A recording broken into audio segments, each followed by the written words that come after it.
어쨌든 잘 들리시나? 네네, 잘 들리고 있어요. 최근이라기보다는 이제 1989년, 91년 이제 소련 붕괴 해체 이후에 이제 좌파들의 여러 가지 모색들, 약 30년에 걸친 그 모색들의 이제 현 단계를 점검한다 이렇게 이해하시면 되겠습니다. 특히 이제 2008년 이후에 지금 현 단계를 갖다 그레이트 리세션이라고 하죠. 그러니까 이제 1930년대가 그레이트 디프레션이라 그러면 이제 좀 슬로우 모션을 볼 수 있는 그레이트 리세션이고, 팬데믹까지 겹쳤는데, 겹치면서 이제 지금 이제 근데 이제 어쨌든 2008년 경제위기가 글로벌한 수준에 전개됐기 때문에 그 이후에 또 이제 일정한 좌우에서 어떤 정치 지형이 변화하고 있습니다. 그래서 그 가운데서 이제 새롭게 이제 급진 좌파 정당들이 등장한 것에 대해서 이제 꾸준하게 연구 성과들이 이제 축적되어 있었고요. 국내는 2020년에 이제 페닉스 멤버이신 박석삼 선생이 이제 그 시기까지의 흐름을 정리하신 적이 한 번 있고, 그런데 이제 그 이후에 오른쪽에 이제 그림에 나와 있는 그 팔그레브 출판사에서 유럽 급진좌파당에 대한 핸드북 형태로 거의 뭐 지금까지 있었던 주요한 유럽 주요 나라들, 작은 나라까지 포함해서 그 나라들에서의 이제 사회민주당 왼편의 좌파들, 급진좌파를 할 때 지금 사회민주당 왼편에 있는 그런 이제 다양한 좌파들의 그룹들은 지칭하는 용어로 일단 이해를 하시면 되겠습니다.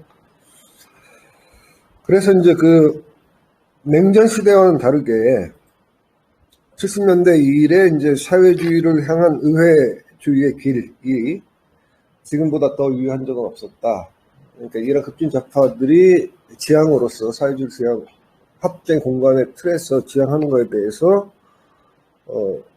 냉전 시대와는 다른 적극적으로 받아들이는 건 아닌데, 적극적으로 수용하는 건 아니지만 그래도 그런 기조를 자유롭게 펼칠 수 있는 상황이 되다 보니까 소련 해체의 중요한 변화다. 그리고 이제 그 시기에 지난 30년 사이에 특히 이제 최근 2010년대에 들어와서 이제 굉장히 새로운 형태의 이제 좌파 정당이 등장했죠. 이탈리아 공산당 PCI의 후신은 이제 후신은 아니고 이제 소수파였던 이제 제공공산당 리펀다치오네. 프랑스에서는 이제 반자본주의 신당이라든지 또는 이제 불굴의 프랑스 FI라고 부르는 장르 멜랑숑의 이제 이런 정당들, 독일의 디링케, 그다음에 이제 스페인의 포데모스, 포르투갈의 좌파 블록, 그리스 시리자 등, 그러니까 1990년 당시에는 상상할 수 없었던 그런 정당들이 많이 등장을 했습니다. 그래서 이제 소련 해체 이후 30년 동안 시도된 이런 표현을 쓰는데 좌파 재구성, 새로운 좌파 주체 형성, 이 프로젝트가 현재 상황 속에서 어디까지 도달했고 어떤 한계를 가지고 있는지 이런 것을 이제 점검한다.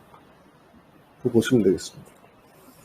아까 말씀드렸던 이제 박수삼 선배의 이제 글은 2010년, 20년 정도까지 나온 연구 성과에 기초한 것이고, 지금 옆에 보여드리는 이제 이 책은 이제 올해 출간됐고요. 기존에 나왔던 연구 성과들을 총괄한, 집대성한 그런 내용이라고 볼 수 있습니다. 그래서 오늘의 발표는 이제 그 책이 이제 전반적인 흐름을 다루고 있기 때문에 이 책의 이제 서문을 중심으로 이제 급진 좌파의 간략한 역사, 현재 이제 흐름, 이 정도를 점검하는 자료로 하겠고요. 그 다음에 이제 이 책이, 거의 이제 30개 가까운 나라에 유럽 전부는 아닌데, 전부는 아니지만 거의 나라 수로 치면은 이제 거의 한 19개국, 20개국을 갖다 포괄하고 있기 때문에, 포괄하면 이제 저희가 중요하다고 간주하는 그런 주요 나라들의 이제 국제자폐점장은 다 망라되어 있다 이렇게 볼 수도 있습니다. 그래서 오늘의 이제 제 발표는 전반의 흐름에 초점을 맞추고, 추가적인 독해를 통해서 이제 중요 개별 사례들에 대한 이제 연구와 판단은 이제 다음 기회로 빠른 시일 내에 이어가도록 하겠습니다. 첫 번째로는 이제 이런 좌파 정당들의 등장에 대한 역사적 배경인데, 이거는 이제 20세기 좌파의 어떤 정치 역사적 궤적과 관련되어 있습니다. 그래서 단기 20세기라고 했을 때 이제 러시아 혁명부터 소련과 해체까지의 시기에 이제 공산주의 운동은 이제 소위 삼인당 왼편 좌파의 중심적인 운동이었죠. 그래서 러시아 혁명을 통해서 좌파 진영이 이제 넓은 의미 좌파 진영이 이제 사회민주주의 대 공산주의, 그다음에 국제 조직으로서는 이제 노동사회주의 인터내셔널 LSI, 사민주의 계열의 LSI와 공산주의 인터내셔널 코민테른이 이제 혁명과 대란이라는 대립 구도 속에서 형성이 되는 거죠. 형성기라고 볼 수 있는 것이고, 전강기에서 2차 대전 이르는 시기에 1차 대립과 경쟁을 거쳤고, 그 다음에 냉전 시대에 2차 대립을 이어온 거죠. 그러니까 1917년에서 1991년에 이런 전 기간을 통해서 기본적으로는 삼인주의 대 이제 공산주의라고 하는 이제 대립 구도를 형성했었고요. 근데 이제 냉전 시기는 이제 1차 때와 다른, 그러니까 20세기 전반기가 이제 러시아 혁명과 코민테른의 주도하에 압도적인 소련 공산당의 압도적인 영향력 하에서 이제 공산주의 운동의 진영이 형성되었다 그러면 냉전 시기 좀 다른 양상을 보이죠. 근데 그 사이에 물론 80년대 2차 대전이 있었고, 그 사이에는 이제 반파시즘 투쟁과 이제 2차 대전이라고 했을 때는 이제 파시즘이라는 공동의 적에 맞서기 위해서 이제 코민테른의 이제 인민전선 전략에 의해서 단지 이제 삼인주의만이 아니라 불교 자유주의자들까지 또 보수자유자들을 포함하는 반파시즘 블록을 갖다 형성해서 협력 시기를 가졌던 거죠. 그리고 이제 파시즘의 위험이 제거된 이후에 다시 미국의 주도로 냉전이 시작되면서 여기에서 이제 제2단계의 이제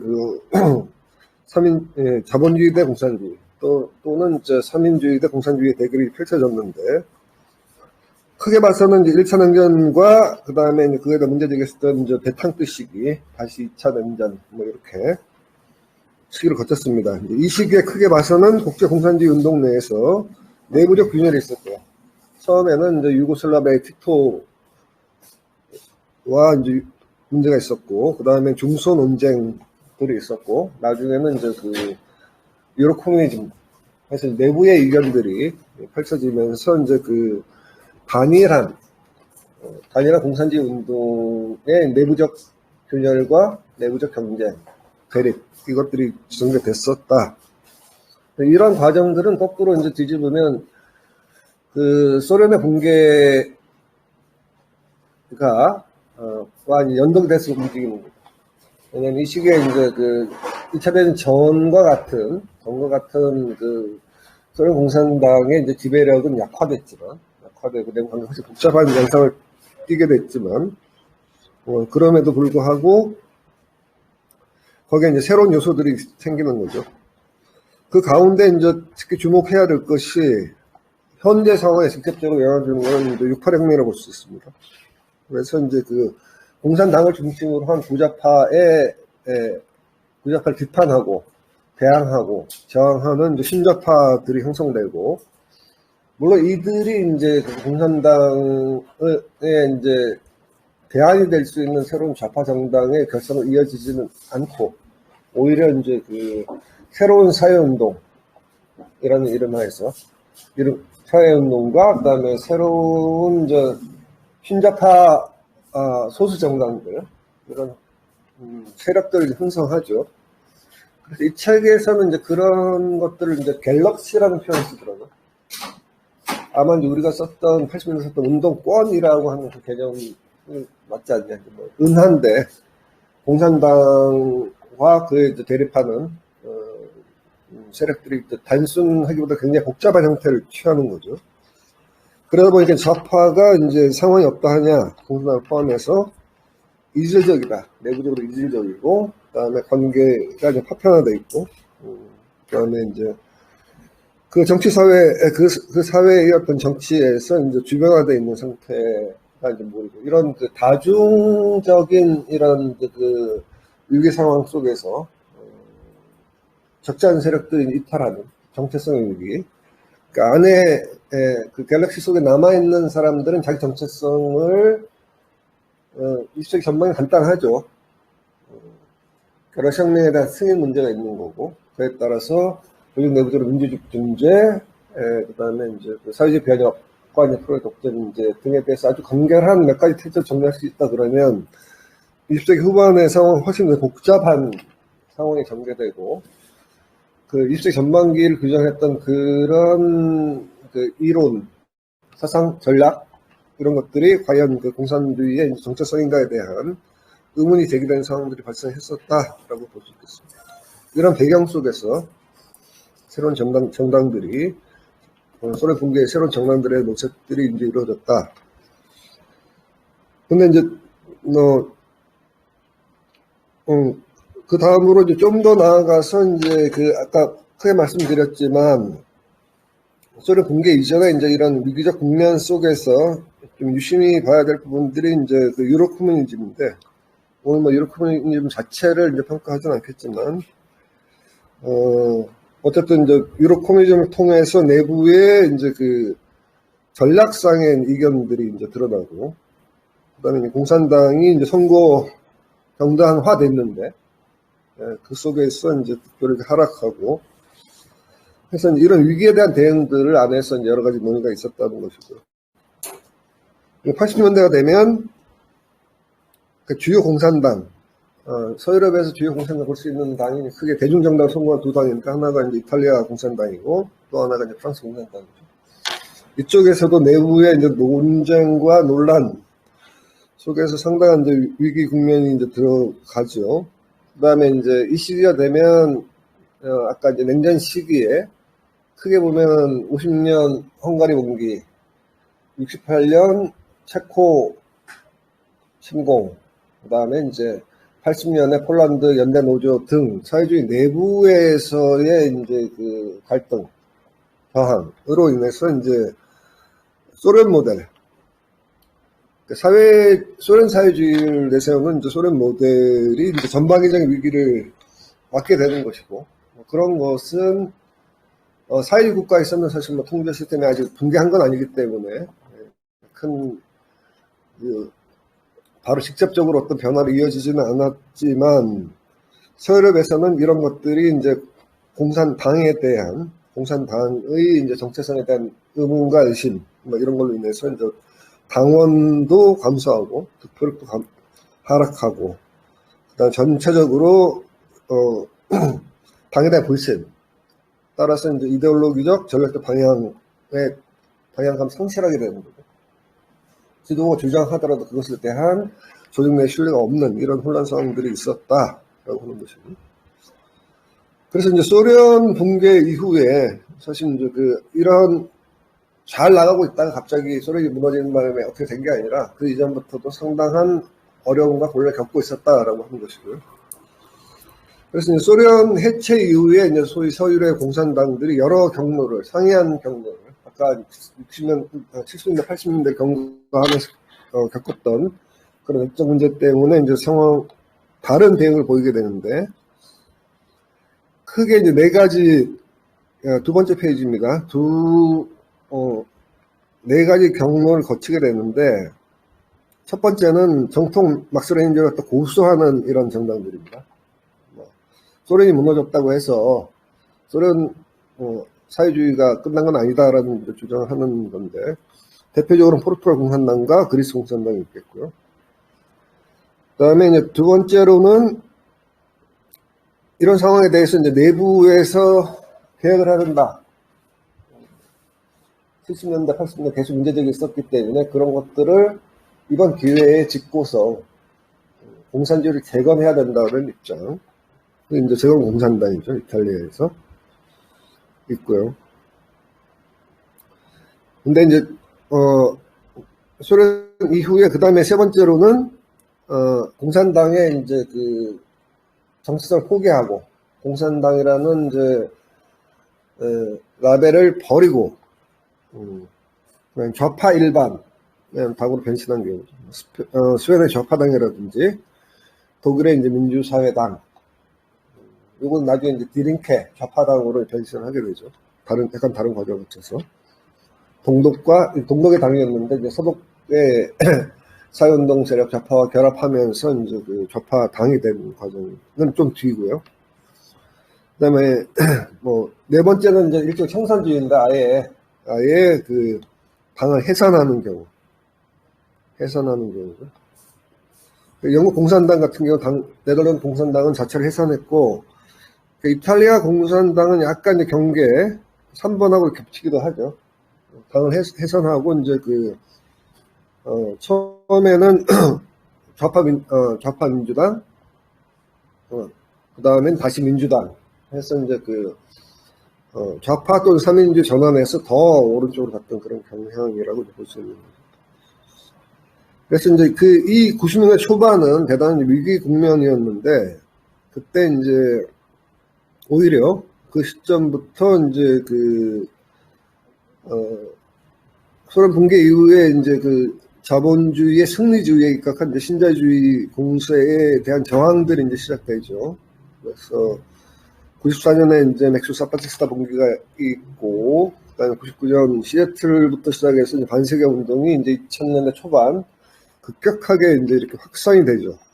확산이 되고, 그다음에 라틴 아메리카에서는 이제 우고 차베스가 등장하면서 전 세계적 차원에서 이제 반신자유 전선이 형성했던 시기가 이제 전개됩니다. 그래서 이제 어떻게 보면은 90년대 말부터 끝부분부터 2000년대 초반에서 이제 소련 붕괴 이후의 문제가 정치나 정당은 아니지만 적어도 사회운동 차원에서는 신자유주의에 저항하는 것을 통해서 운동 세력의 재구축 분위기 형성되니까 그 영향으로 이제 좌파들도 힘을 받게 되는 거거든요. 그래서 이제 일부 좌파들의 이제 합종연행, 재구성 등등을 거치면서 아까 말씀드렸던 이제 프랑스, 이탈리아, 스페인, 포르투갈, 그리스, 독일 등 중요한 나라에서 이제 좌파 정당들이 새로 이제 등장을 하게 됩니다. 그래서 표를 보시면은 그러니까 이제 20세기부터 지금까지 이제 역사적 계기를 거치면서 이제 분화되는데, 이게 뭐 정확한 건 아닌데 굉장히 많은 일들이 이제 벌어졌기 때문에, 그래서 이제 주요 정당들이 이제 그 역사적 계기와 관련해서 어느 시점에 이제 어떤 경향을 가지고 형성되느냐, 임시적으로 정리를 해봤습니다. 그래서 1차 대전과 러시아 혁명에서는 공산당이 삼인주의로부터 독립해서 주요 공산당들이 형성이 되죠. 소련 공산당을 위시해서 이제 카페데 독일 공산당, PCF 프랑스 공산당, PCI 이탈리아 공산당, 그다음에 이제 CP USA 미국, CPGB 영국, 그다음에 CCP, JCP는 이제 중국 공산당, 일본 공산당이죠. 그래서 공산당 운동의 형성과 발전한 시기라고 볼 수 있는 거죠. 그다음에 이제 2차 대전 후에 이제 1956년 이제 소련 공산당 20차 대회에서 이제 후르초프가 스탈린 비판을 이제 시작하고 바로 직후는 아닌데 하여튼 이후에 이제 중성 논쟁이 펼쳐지면서는 서유럽에서는 공산당이 그 이슈로 갈라지진 않았어요.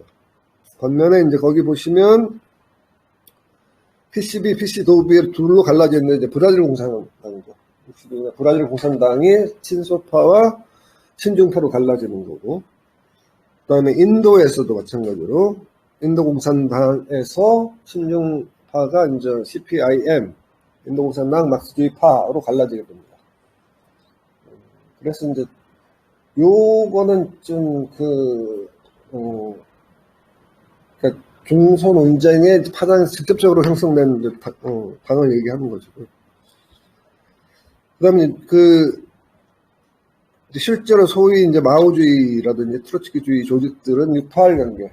물론 거슬러 가면, 트로츠키 같은 경우는 거슬러 가면, 트로츠키가 이제 제4인터내셔널 1938년에 만들고, 그 이후에 전 과정들이 있지만, 실제로, 세력화가 됐던 거는 60년대를 거치면서, 6.8이요. 물론 이제 50년대부터 좀 없진 않은데, 중심적으로는 이때 형성이 되죠. 그래서 이제 소련을 갖다 제 표현으로는 이제 주류, 공산주의 운동 내 주류, 다수파로 보거든, 이쪽이 이제 비주류, 주류에 대항하는.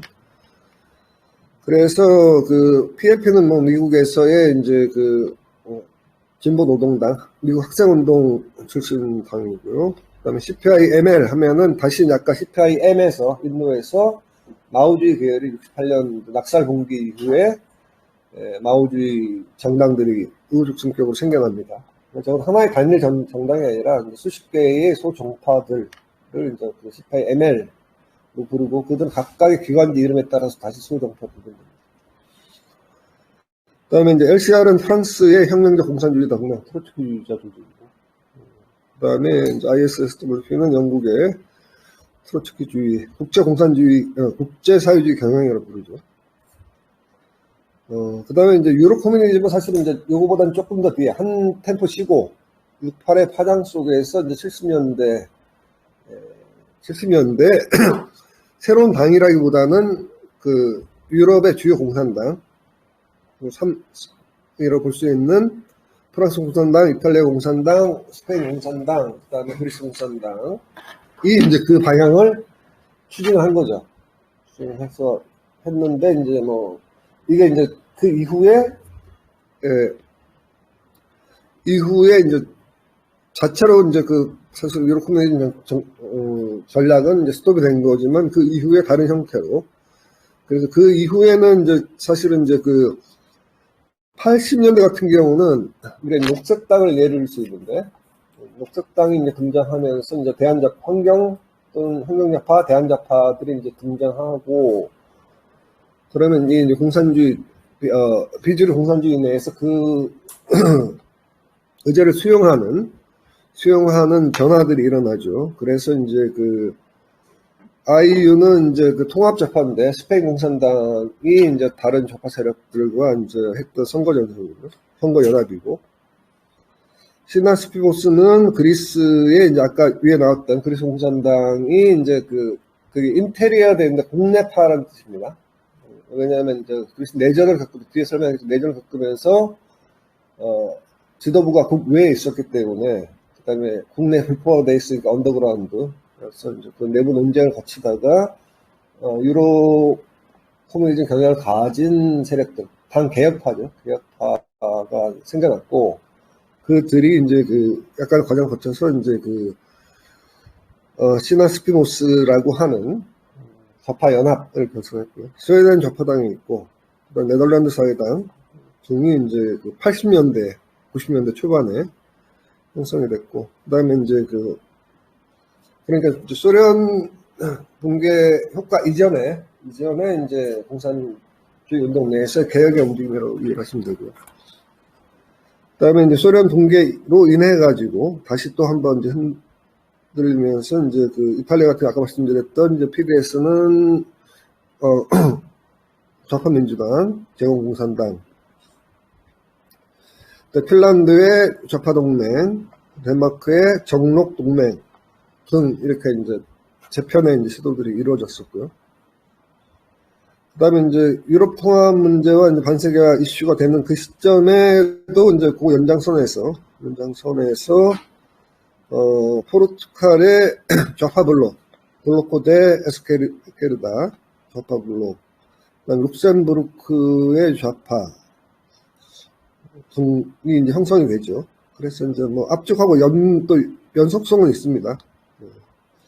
그리고 2008년, 7년, 8년 이후에 세경제 위기와 이제 긴축, 키워다 보니까 반긴축, 급진좌파로 해서 이제 그 최근에 그 시점에 시리자, 포데모스, 좌파당, 그 다음에 반자본주의 신당, 그 다음에 더 최근에 이제 불굴의 프랑스까지 이런 이제 새로운 정당들이 형성됩니다. 거칠게 이제 정리를 하자면 이런 이제 흐름이기 때문에 이런 것들이 이제 말하자면 정당의 이제 계보를 형성할 수 있다고 볼 수 있습니다. 근데 지금 이제 제가 일단 급진좌파라는 개념을 썼는데 이제 한국말에서는 좀 우리가 많이 쓰는 용어가 아니기 때문에 합한지는 모르겠는데, 그래서 이제 이 부르는 이름이 그쪽에서도 이제 통일되어 있진 않아요. 그래서 이제 급진좌파 가장 좀 보편적으로 쓰이는데, 극좌파라고 부르기도 하고요. 또 비의회 좌파, 익스트라 팔리멘터리 랩트 그래서 이제 근데 그거는 선거 자체를 거부하는 그런 입장인 거죠. 반자본주의 좌파, 반신자유주의 좌파, 반중축 좌파, 혁명 좌파 등의 이제 이름으로 부르는데, 대략 이제 어떤 세력들을 이제 부르느냐 그랬을 때 이제 아까 처음에 간단히 언급했지만 일단 과거의 속되게 얘기하면 이제 스탈린주의인데요.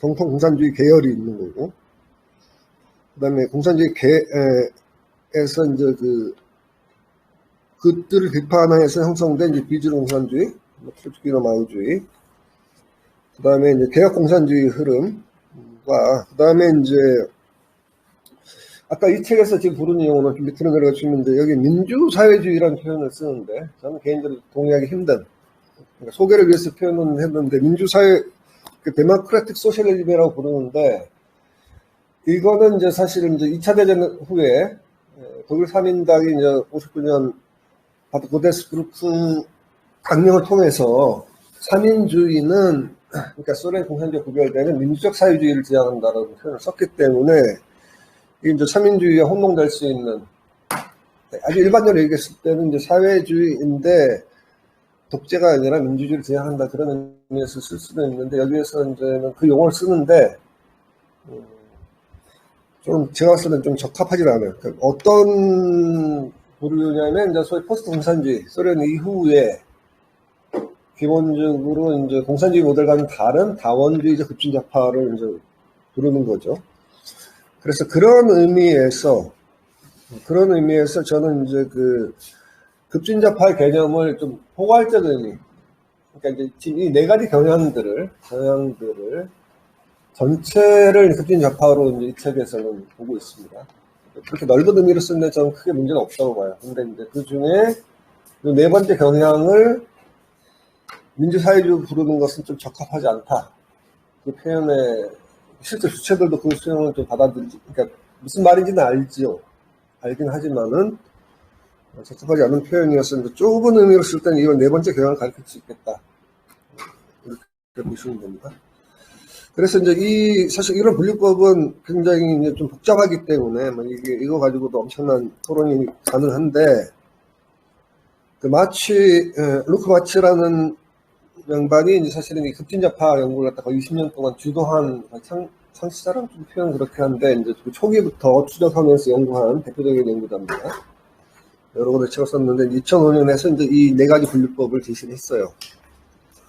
그래서 좌파의 가치는 예를 들면 평등국제주의 등등등 이런 것이고, 급진적이라고 하는 거는 혁명적이진 않지만 그래도 사회적 변혁을 지향한다, 이제 이렇게 얘기를 하면서 3쪽입니다. 그래서 이제 이 양반의 표현을 그대로 한번 옮겨봐 봤어요. 그래서 이제 첫 번째는 저는 주류 또는 성통이라는데 이 양반은 이제 보수적 공산주의라고 해요. 보수적. 왜냐하면 이제 그 20세기 전반기의 공산주의 가치를 20세기 후반에도 고수했고 21세기에도 고수하기 때문에 이제 보수적 거 맞죠.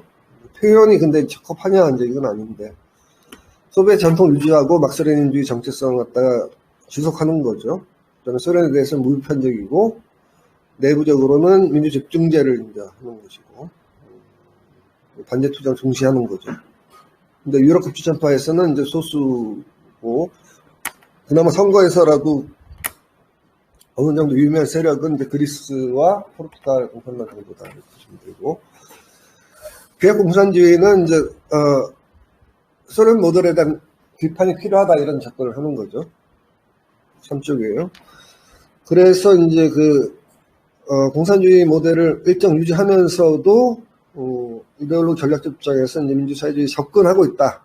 뭐 이렇게 보는 거죠. 그래서 이제 그래서 개혁 공산주의와 민주사회주의 사이는 약간 이제 오버랩이 되는 거죠. 그렇다고 보시면 되고. 민주사회주의는 현재 유럽 급주자파당의 대부분이다. 공산주의와 공산주의 사민주의와는 구별되는 정체성을 이제 추구한다. 단, 그 정확히 뭔지에 대해서는 여전히 혼란스러운 부분들과 모호한 부분들이 있다는 거죠. 그래서 이제 평등이라고 하는 구자파 의제와 환경과 대안적 생활을 표현하는 이제 신자파 의제를 결합을 추구하는 거고, 넓게 보면 이제 정록 경향, 아까 얘기했던 80년대 녹색당 이후에 좌파의 이제 녹색 전환한 그런 케이스들도 뭐 이쪽에 포함시킬 수 있겠다. 독립주의도 볼 수도 있습니다.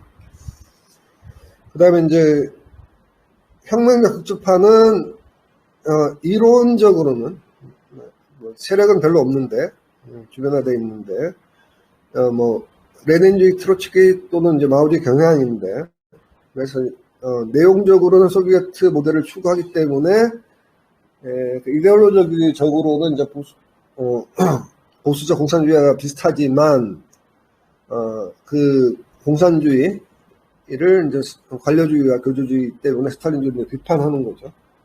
그다음에 이제 소수인 관계로 선거에 나면 거의 하지 않는 경우도 많고, 그다음에 이제 나머지 급진자파에 대해서도 정파적 태도를 이제 취하는 경향이 있죠.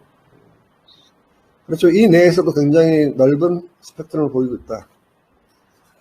그 밑에 나오는 표는 이 네 가지 분류로 했을 때 이제 그 각 당들과 특징들을 이제 표로 정리해 놓은 겁니다. 그래서 뭐 그리스 공산당, 포르투갈 공산당 뭐 등이 있고, 여기에서는 제공 공산당, 스페인 공산당, 그다음에 키프러스의 근로인민 진보당, 그다음에 이제 민주사회주의는 디링케 좌파당, 시리자 좌파블록 종이 있고요. 혁명좌파는 뭐 아일랜드 사회당과 이인보다 인간을 하는 거기도 있고요. 그다음에 영국 사회주의 노동자 SWP 등이 있죠. 이들이 이제 이데올로기 지향과 소련에 대한 태도, 또 자본주의에 대한 비판, 그다음에 대안, 그다음에 선거 전략 이런 걸로 이제 구별해놨습니다. 그래서 뭐 이게 딱 모든 케이스에 적합하지는 않지만 대략적으로 이들의 경향에 대해서 알 수 있는 것이고요. 서쪽에 그 다음 표는 다른 분류법 내려가 주시면은 요건 좀 오래됐는데 그 다음 표는 2016년에 이제 아주 오래된 건 아닌데 2016년에 이제 매핑 유로피안 렉트라고 해서 다음 표예요. 그 노델 룩셈부르크 재단 뉴욕 오피스에서 있는 친구들이 이제 유럽 좌파들 연구해서 분류를 했는데 앞에 얘기한 이 네 가지 구분법보다는 훨씬 복잡해서 7개 정도 분류를 하고 있죠. 다음 표. 네. 그리고 공산주의자, 공산당, 개혁공산당 비슷한데 여기에 이제 좌파 3인당, 좌파 3인당의 선거연합. 그러니까 이제 3인당에 대해서 오픈한 태도를 이쪽으로 좀 표현한 것 같기도 하고요. 그 다음에 녹색 좌파당, 그 다음에 이제 운동정당이라는 표현을 쓰고 있어요. 그 다음에 개혁된 국가사회주의당 해서 이제 그 사회주의 내려오시면 돼요. 조금 더 다르게 이제 분류를 했던 거여서, 이 부분은 이제 아까 말씀드렸듯이 이제 그 3인당 요 표현들이 약간 부정확한 면이 있고, 그래서 이제 뭐, 이 두 가지의 작품법인데 각각의 장단점이 있습니다. 있는데 뭐 지금 전체로 봤을 때는 이 연구자들이 이제 크게 뭐 더 세부적으로 들어갈 수도 있지만 크게 네 가지 경향으로 이제 보고 있다. 제 입장에서는 세 번째 경향은 그 좁은 의미의 급진자파, 민주사회주의자라기보다는 좁은 의미의 이제 급진자파로 보는 게 더 적합하다. 그 다음에 이제 5페이지에 이제 그 현재 상황에 대해서 다시 한번 그 크게 보수적 공산주의자, 개혁공산주의자, 민주사회주의자, 급진자파, 혁명좌파들의 이제 리스트업을 조금 더 정리를 해놨고요. 근데 오쪽 넘어가는 표는 이제 이들이 최근에 총선에서 이제 어느 정도의 득표, 그 다음에 그 다음 표입니다. 그 다음에 그 나라에서 정당들에서 순위, 그 다음에, 의석수, 그 다음에, 연립정부 참여 여부 등, 그 다음에 유럽에 이제 속한 그런 것들을 이제 그 숫자를 표현하였습니다. 그러니까 이제 이걸 쭉 보시게 되면, 위에서 언급한 각각의 네 가지 경향의 당들이 어느 정도의 득표를 갖고 있고, 어느 정도인지 파악할 수 있는 표죠. 그래서 뭐 간단히 보면, 벨기에는 노동자 당이 있고요. 이 정도고. 그 다음에 키프러스, 작은 섬이죠. 아켈이라고 해서 이제 아까 얘기했던 근로인민 진보당인데, 정통 공산당입니다. 개혁 공산당이라고 볼 수 있죠. 그럼 체코, 덴마크, 정록 동맹입니다. 핀란드, 프랑스, 독일, 그리스는 이제 시리자하고 공산당 KK가 있고요. 아이슬란드, 아일랜드, 이탈리아. 그래서 쭉 그냥 보시면 됩니다. 위에서 나왔던 각 당들이 어느 정도의 득표를 가지고 있고 어느 정도 세력인가. 그러니까 이제 7쪽에 가서 보면 이제 몰도바 같은 경우에 이제 몰도바 공화국 사회당에서 이제 PS 알렌 같은 경우는 득표력이 높죠. 근데 이제 문제는 뭐냐면 아주 작은 나라라고 하는 거죠. 작은 나라라고 하니까 실제 표는 얼마 안 된다는 거죠.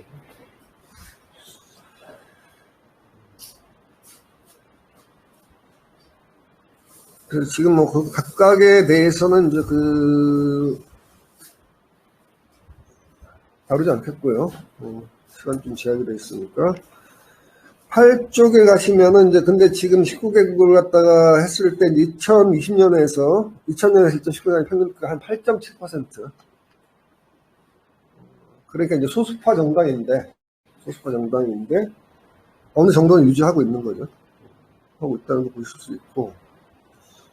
그 밑에 보면은 이제 그 동유럽은 보면 8쪽입니다. 동유럽은 9.7%, 서유럽 7.3%, 남유럽이 강하죠. 남유럽. 키프러스, 그리스, 키프러스 작은 섬이죠. 그리스, 이탈리아, 포르투갈, 스페인 19.8%.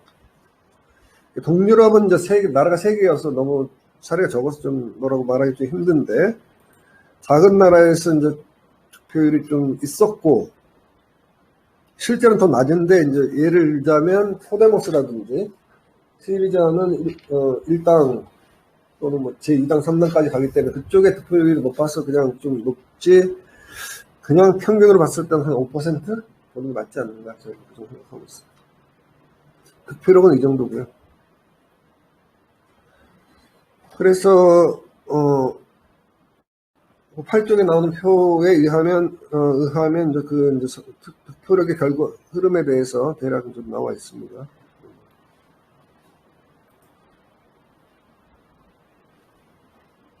갑자기 숫자 튀는 거는 갑자기 뭐 어떤 득표력이 증가하는 그런 경우라고 보시면 되죠. 아까 말씀드린 내용이 그 다음에 표에 정리되어 있습니다. 10쪽으로 와서 사실 이제 이 급진 좌파당의 특징 중에 하나는 이제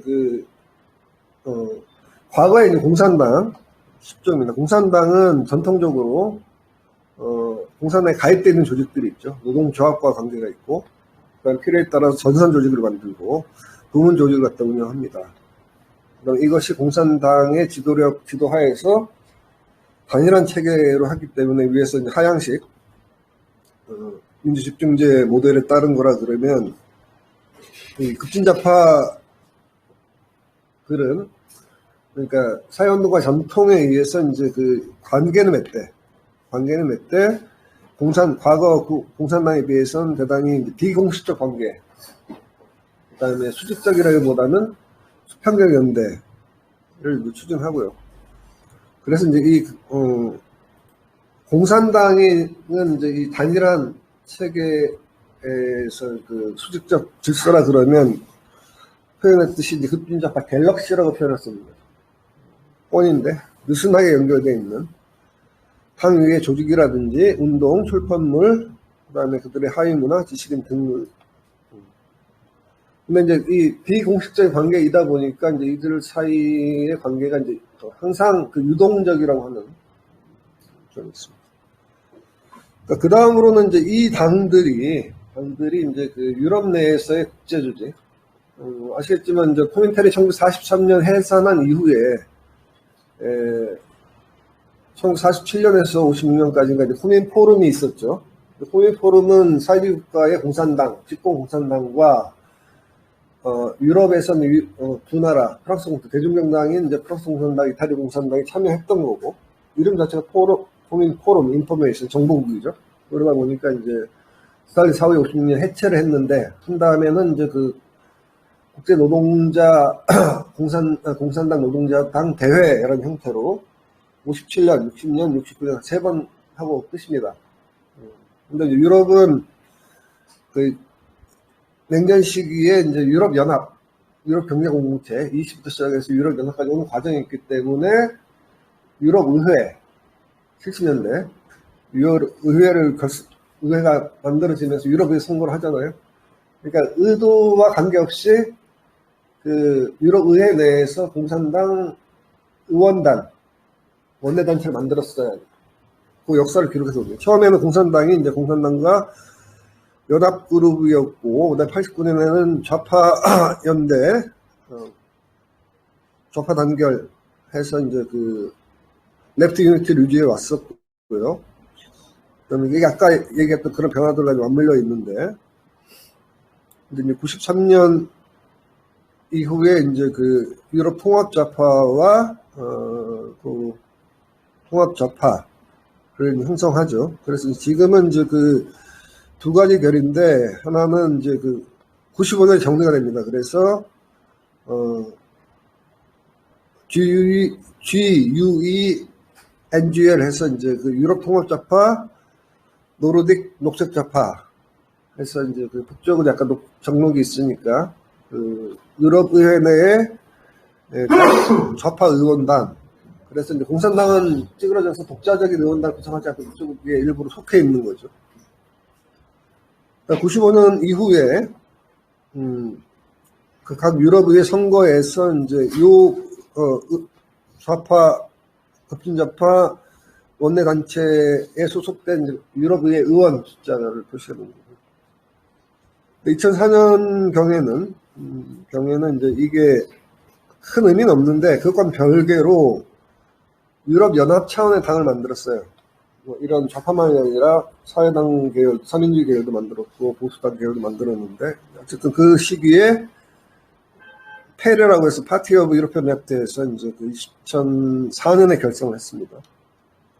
근데 이제 그 아까 얘기했던 GUNGL하고 페레 별로 마음에 안 들어서 2018년에는 이제 그 나우더 피플이라고 해서 새로운 그룹, 그러니까 포르투갈의 좌파 블록, 포데모스, 불그레 프랑스, 정록동맹 등이 따로 이제 해서 탈퇴하지는 않았는데 중첩적인 구조를 이제 그러면 위에서 말한 GNL의 좌파 블록 비슷한 이제 그런 형태를 취하고 있습니다. 근데 이제 유럽 의회 밖으로는 유러피언 안티캐피탈 레프트라고 해서 트로츠키주의 그룹들이 이제 그 제공공산당이랑 힘을 합해가지고 이거는 이제 이 급진 좌파와 이제 그 혁명 좌파 섞여 있는 이런 그 좌파 블록들을 만들어서 유럽 정상회담 때마다 이제 회의를 했던 게 그 EACL이고요. 그 다음에 이제 그리스 공산당이 여기는 이제 그 공산당은 1992년 벨기에 공산당이 인터내셔널 커뮤니티 세미나를 해서 공산당끼리의 모임을 가졌고, 그 다음에 98년부터는 그리스 공산당의 주도로 공산당 노동재단 국제회의, 소련 당시 했던 그 국제회의를 흉내내서 남아있는 모든 공산당을 다 이제 그 모으는 국제회의를 해마다 개최하는 그런 연대체입니다.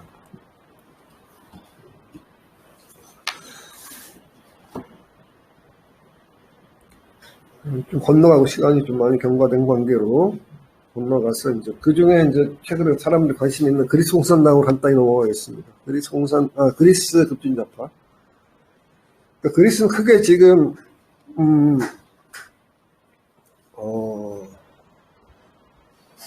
현재 상태로 보면은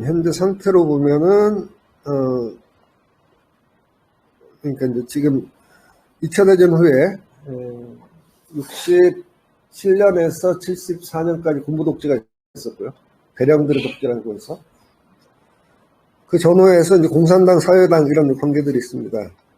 그래서 역사를 갖다 간단히 보면 1918년에 처음에 그리스 사회주의 노동자당이 만들어졌다가 그리스 공산당으로 바뀌고 그 다음에 코멘트를 가입했고요. 쭉 건너가서 이제 그 1945년 내전이 있었고, 내전에서 이제 그 우파의 백색텔의 저항을 시작했는데 내전에서 패하면서 엄청난 피해를 입었고 불포가 됩니다. 그래서 이제 50년대, 60년대는 통합민주좌파, ED라고 하는 통합민주좌파를 합법조직으로 운영했고, 그러니까 공산당과 합법좌파가 이제 그 언더 오픈 이런 관계, 근데 또 약간 복잡하죠. 60년대는 그리스의 우리 서울에 보면 하듯이 이제 그 민주화 투쟁이 65년 6월이었고, 그거에 대한 반동으로 67년 쿠데타가 있었고, 그러다가 이제 73년에 이제 학생운동, 그러니까 그리스의 68이 빠져있는데 73년 폴리테크닉 붕괴예요. 폴리테크닉은 이제 그리스 공과대학인데, 거기에 이제 그 학생들 전부가 하고 있는 걸 갖다 이제 군인들이 쳐들어가서 그 수십 명을 죽이죠. 그래서 그 그리스 좌파의 상징인 날이에요. 상징인 날인데, 그러면서 74년에 이제 군부가 퇴각을 하죠. 경제위기랑 겹치고 도저히 불가능하니까 퇴각하면서 민주화가 시작됩니다. 그러면서 그때 처음으로 공산당이 합법화되죠. 근데 그 이전에 이제 공산당은 아까 잠깐 언급했던 그 국내파 유로코문진 계열과 그 다음에 이제 그 전통파, 소련과의 관계를 중시한 전통파의 이제 대결이 있었던 것이고요. 근데 민주화되면서 사실은 특히 뭐냐면 사회당이 거의 없는 존재나 마찬가지인데, 독일 프랑스 서민주의의 지원과 협력으로 강력한 이제 그 사회당이 등장하죠. 파송이라고. 이름도 희한해요. 범헬레니즘 사회주의 운동입니다. 그냥 우리 약칭 사회당에 부르는 거지. 약간 독특한 그런 성향이었는데, 어쨌든 이 파속이 사회당이 81년 공산당의 지지를 받으면서 정권을 잡죠. 그러면 이제 그리스 역사에서 1981년은 거의 뭐 혁명이 일어나는 그런 분위기라고 보시면 됩니다. 민주화되고 좌파 정권이 잡은 거죠. 그래서 파속하고 공산당 둘을 합치게 되면 과반이 넘는 이런 구도가 된 거죠. 물론 뭐 그리스가 작은 나라는 이해하실 필요가 있고. 그런 역사를 거쳤다. 그리고 약간 복잡한 이제 이런 과정들은 있는데, 공산당 다수파가 있고, 소련파고, 비판한 이제 유로권파들이 이제 유로권은 없어졌지만 그 이후에 아까 말씀드렸던 시나 스피모스, 이름 참 좀 지랄 같은데 발음도 잘 안 되고 이름도 뭐 그러니까 시리자가 이제 나중에 시리자로 이어진 조직이라고 보시면 됩니다. 그래서 이제 환경생태운동 진보연합 그런 뜻인데 하여튼 그 과정에 대해서는 뭐 참조를 하시면 돼요. 근데 중요한 거는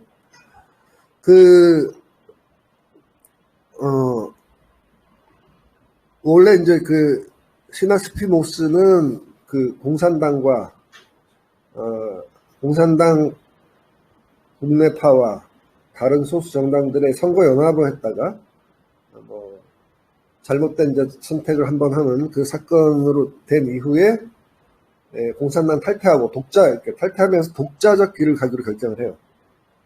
그러면서 원래 이제 이게 선거 연합이었는데 그게 공산당 국내파의 당이 된 거죠.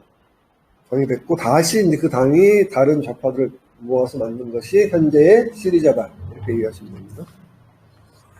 근데 KK는 전통적 노선으로 이제 복귀를 하면서 그전까지는 사회당과 연합하고 정권 문제도 있고 뭐 하여튼 합법화된 공간에 어떻게 살 것인가에 이제 초점을 맞췄다가 이제 이 시점에 민주주의 집정제와 이제 프로레타 독재를 강조하면서 반미 반EU로 돌아오는 거죠. 그래서 이제 1996년 5월 15차 당대회에서 이제 새 강령과 규약을 채택합니다. 그래서 갑자기 이제 새로운 혁명 정당이 된 거죠. 혁명 정당이 됐다. 그리고 이제 99년에는 이게 이제 파메라고 부르죠. 전 노동자 전투적 견선이라고 하는 이제 조합 내 활동가들, 노동조합, 그러니까 기존의 노동조합 질서 말고, 공산당이 직접 주도하는 이런 노동 전선을 만든 거죠.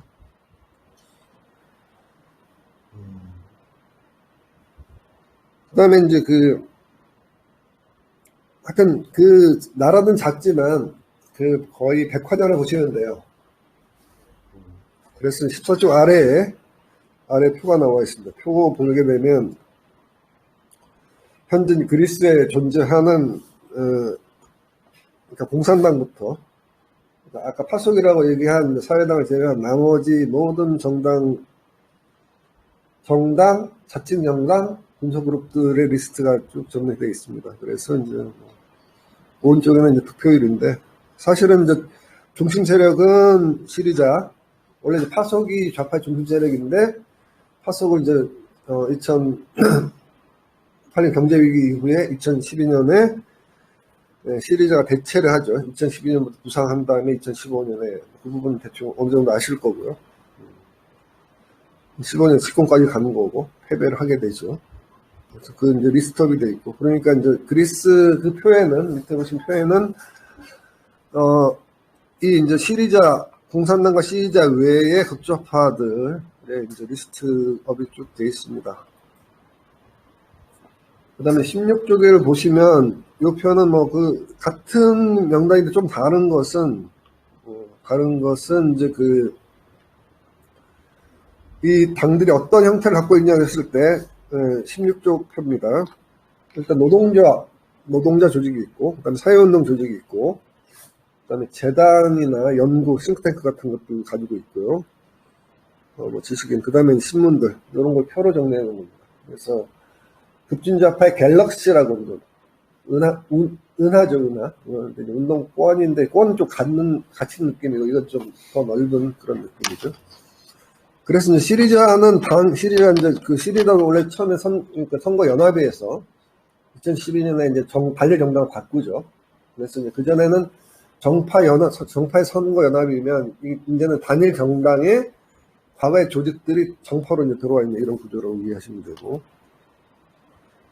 그래서 이제 자체 내에서 그리스, 보면 중심 조직이 밑으로 내려가 보시면은 시리자가 이제 노동조합 쪽에 독자 조직을 만든 거, 자기의 이제 청년 조직,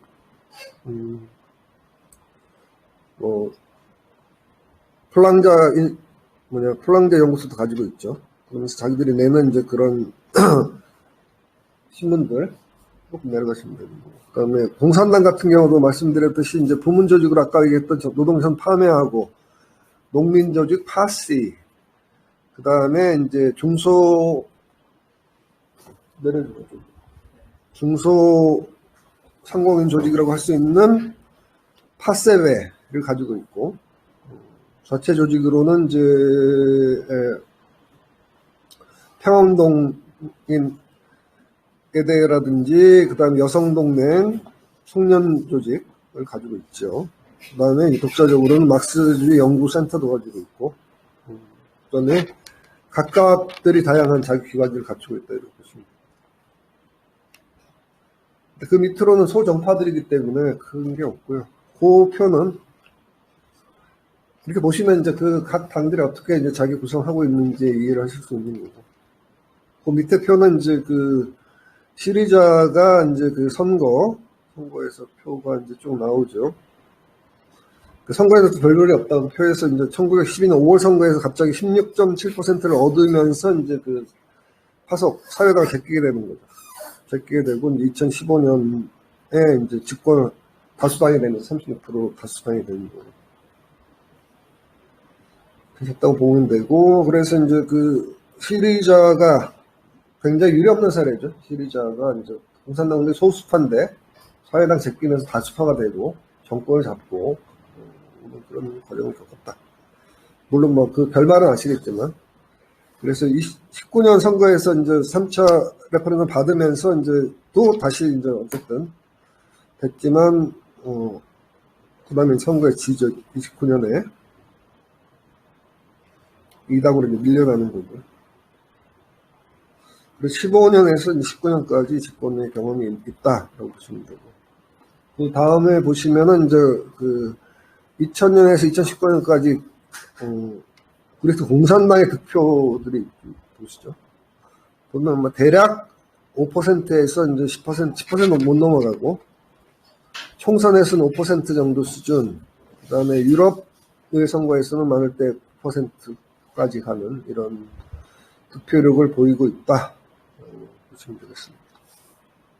여기 좀 길어졌는데, 아까 이제 말씀드렸듯이 급진 좌파 정당을 좀 넓은 의미, 전체를 포괄하는, 이 이제 네 가지 경향도 포괄하는 이제 그 넓은 의미로 쓸 수도 있고, 좁은 의미에서는 이제 여기서 민주사회주의 경향이라고 하는, 그러니까 공산당의 주도로 했을 때 문제점에 대한 비판하면서 신좌파 의제를 수용한 이제 새로운 좌파 정당의 좁은 의미로도 이제 설명할 수 있다라고 하는 것이고요. 근데 사실 이제 불행하게도 2010년대를 거치면서 이 새로운 변신, 재구성의 시도들이 다 실패했다. 제강공산당 그렇고요. 시리자 결국 뭐 그리스라는 한계가 있긴 하지만 그렇고, 포데모스도 이제 그 분노한 자들 운동이라고 하는 반신자유주의 운동을 타고 이제 그 대중 정당으로 간 사례죠. 그러니까 이게 이제 단지 뭐 몇몇 개인의 문제가 아니라 집단적 지혜를 조직적 성과로 모아서 시도한 그 실험들인데, 그런 것들이 실패했던 점에서 이제 좀 뼈아픈 부분들이다. 근데 이유가 뭘까 그랬을 때는 이제 뭐 아직까지 딱 부러진 결론은 없는데, 뭐 선거주의 계량주의 역시 한계가 여전히 있고요. 왜냐하면 이제 이 급진좌파를 혁명좌파 입장에서는 이제 계량주의라고 공격을 하거든요. 근데 이제 그러면 그 공격을 하는 혁명좌파가 얼마나 사회 변혁적 세력이냐, 그것도 물음표가 남고요. 그 다음에 이제 신좌파의 결합은 했지만 결국은 또 이제 그 계급운동, 사회운동과의 결합이 없는 건 아니지만 비공식적이다 보니까 유기적 결합이 아니거든. 그건 약한 거죠. 약하다 보니까 과연 이제 지금 신자유주의 긴축에 맞설 수 있는 대안 세력으로 성장까지 좀 길이 멀다, 이렇게 보습니다. 그래서 이제 어쨌든 좌파 재구성의 문제는 진행 중이다. 미완의 과제다. 주체 형성 과제도 여전히 진행 중이다. 근데 전체적으로 봤을 때는 현재 상태를 각각의 세력들의 흐름들을 봤을 때는 결국은 이제 신자파, 고자파, 그다음에 그 계급운동과 사회운동의 투트랙 전략을 얼마만큼 실체화시켜서 이 자본주의와 싸워나가느냐, 그 문제는 여전히 나아가야 할 길이 아니겠느냐, 이렇게 보고 있습니다. 이상입니다. 네.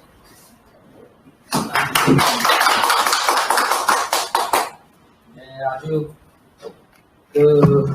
정정하죠. 광고